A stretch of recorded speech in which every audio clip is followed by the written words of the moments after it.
Nichukue nafasi hii kwanza kumshukuru Mwenyezi Mungu kwa kutujalia sote tukiwa wazima wa afya. Mheshimiwa Mwenyekiti, mimi naomba niende katika hoja moja kwa moja kwa sababu ya muda.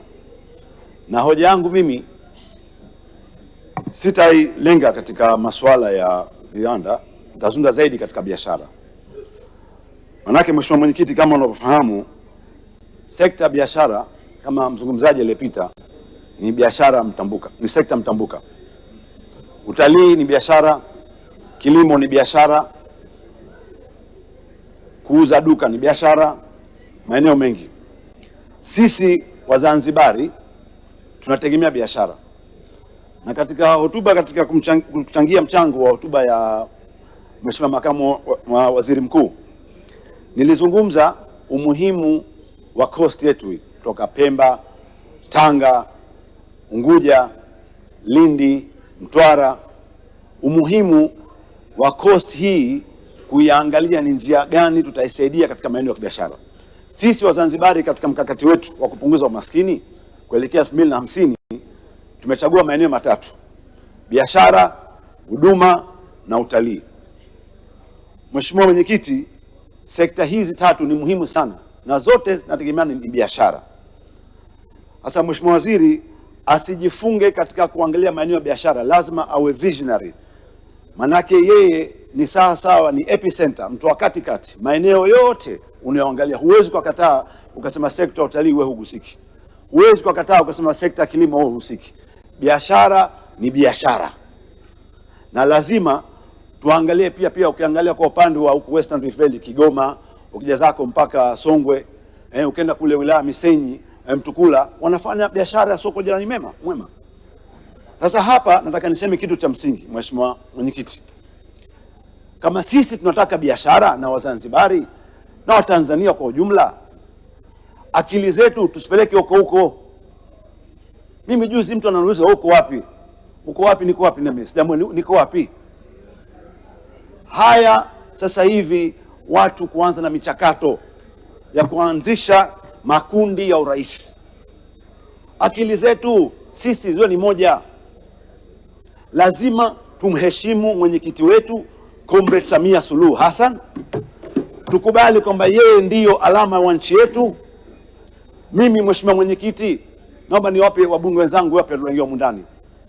Mimi ndio nilokuwa naitwa Simaye, ndio nilokuwa mtu muhimu nambari 1 wa marehemu Edward Lowassa Mamvi Zanzibar.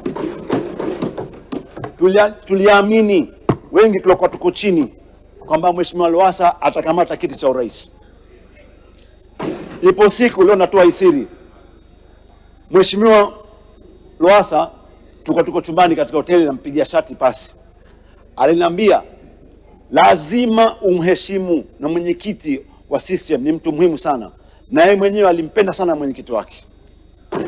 Hapa nataka kusema, ndugu zangu wabunge zangu wapya, tusikubali sisi mtu kutuchanganya, mtu akaja sisi akatuambia lolote katika safari ya kuelekea 2030.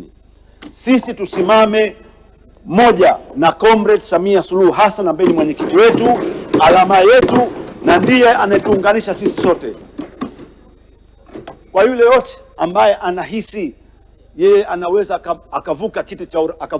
akapata kiti cha urais kwa kuheshimu mwenyekiti, hautoboi.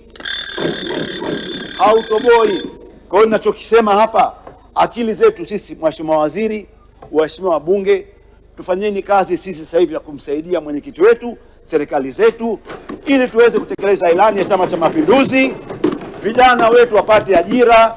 Tusifikiri kwenda kujenga mahoteli, kwanza kuweka wajumbe kwa ajili ya mwaka 2030. Hutafika kokote. Mimi natusema kwamba tunataka biashara. Sisi Wazanzibari hatutaki kuchanganywa. Kuelekea 2030 sisi tunataka tumheshimu mwenyekiti wetu. Tunataka biashara. Mheshimiwa Waziri, kama nilivyosema, sekta hii ni mtambuka. Zanzibar tumeidentify tourism, trade and services. Kwa wakati ukifika 2030 tutakuja kutana, lakini sisi tunataka biashara. Kwa hiyo Mheshimiwa Mwenyekiti, hoja yangu natusema kwamba mawaziri na sisi wabunge wapya, akili zetu twendeni katika biashara. Mambo ya siasa 2030 tuachane nayo. Mheshimiwa Mwenyekiti, langu lilikuwa ni hilo. Naunga mkono hoja 100% juu ya 100. Asante sana Mheshimiwa Simai Mohamed Said. Nimtaje Mheshimiwa Mariam Litopile. Mtaa mzima unajua maisha ni mwendo wa chapchap.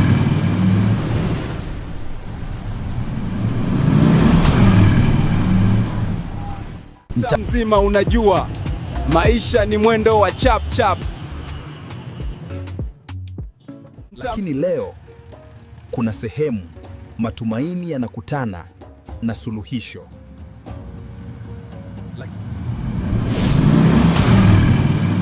Kwa nini unahangaika? Njoo wezesha Mzawa Microfinance.